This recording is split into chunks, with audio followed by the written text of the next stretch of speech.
नमस्कार छात्रों, आज मैं आपको कक्षा 9वीं विषय हिंदी इस विषय हिंदी में दूसरी इकाई में जो 9वां जो पाठ है उसका नाम है मेरे पिताजी और इसके लेखक है डॉक्टर हरिवंश राय बच्चन। तो छात्रों, प्रस्तुत पूरक पठन में हरिवंश राय बच्चन जी ने अपने पिताजी के रहन सहन, दृढ़ता, व्यक्तित्व, स्वाभिमान, कर्तव्यनिष्ठा आदि गुणों के साथ साथ देश व समाज में आए परिवर्तनों का बड़े प्रभावी ढंग से चित्रण किया गया है। तो छात्रों, आज मैं आपको किताब में जो 74 पन्ना नंबर है उसका मैं यहां प्रकट वाचन करता हूं। तो छात्रों ध्यान दीजिए। पिताजी मौन रहकर गीता पढ़ते थे, यानी लेखक के पिता। शायद चिंतन करने की दृष्टि से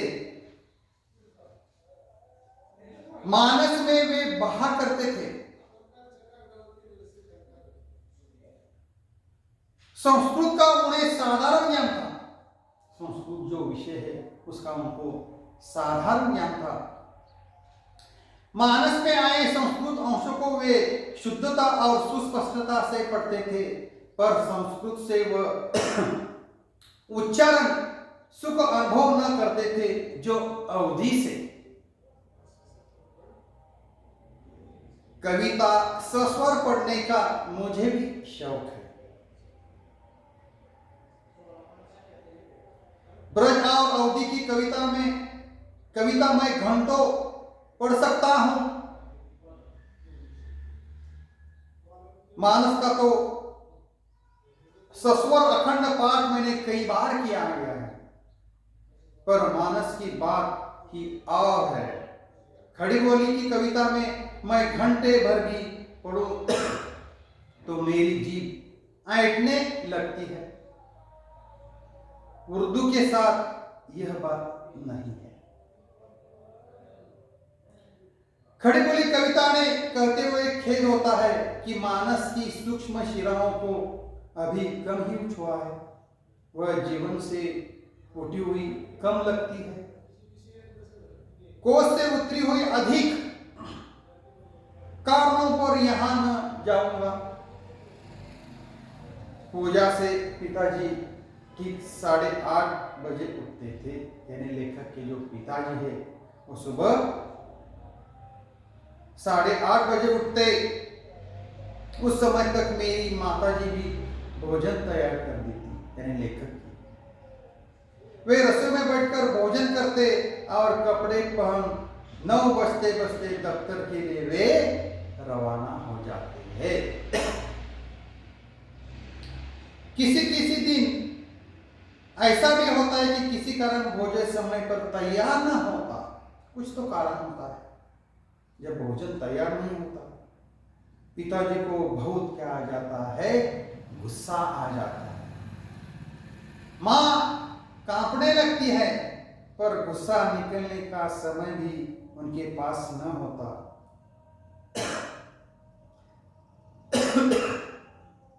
वे जल्दी कपड़े पहनते और बगैर खाए दफ्तर के लिए वे चल पड़ते। अपनी 35 वर्ष की नौकरी में वे कहा करते थे। एक दिन वे दफ्तर से देर से नहीं पहुंचे। मेरी माताजी जल्दी पुरिया बनाती और एक डिब्बे में खाना रखकर मोहल्ले के किसी आदमी से दफ्तर भिजवाती, और जब तक आदमी मेरे पिताजी को खाना खिलाकर वापस न आ जाता है वे भोजन न करते। यानी लेखक जो माँ है वो भोजन नहीं करती।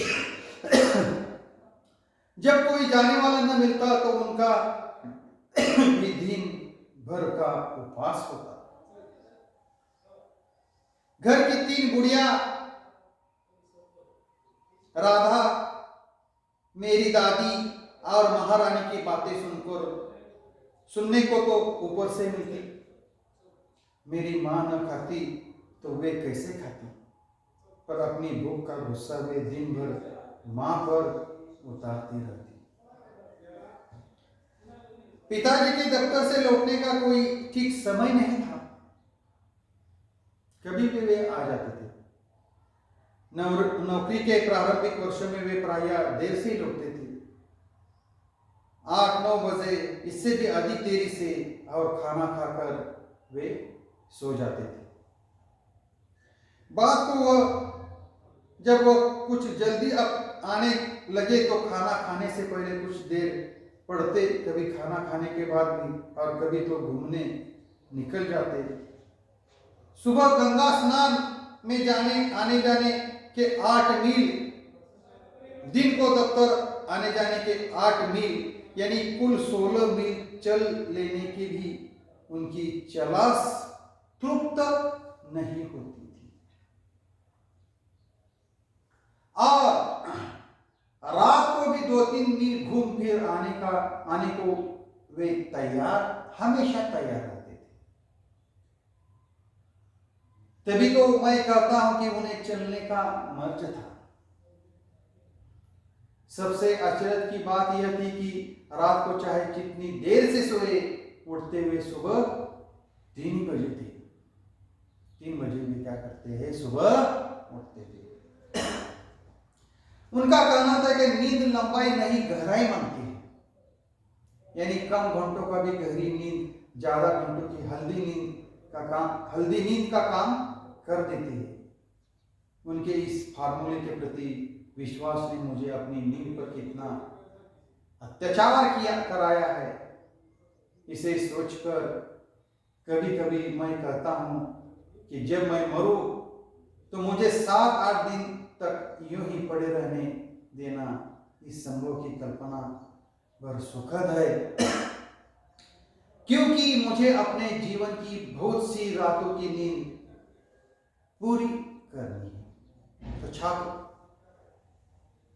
यहां मैं ठहरता हूं। धन्यवाद।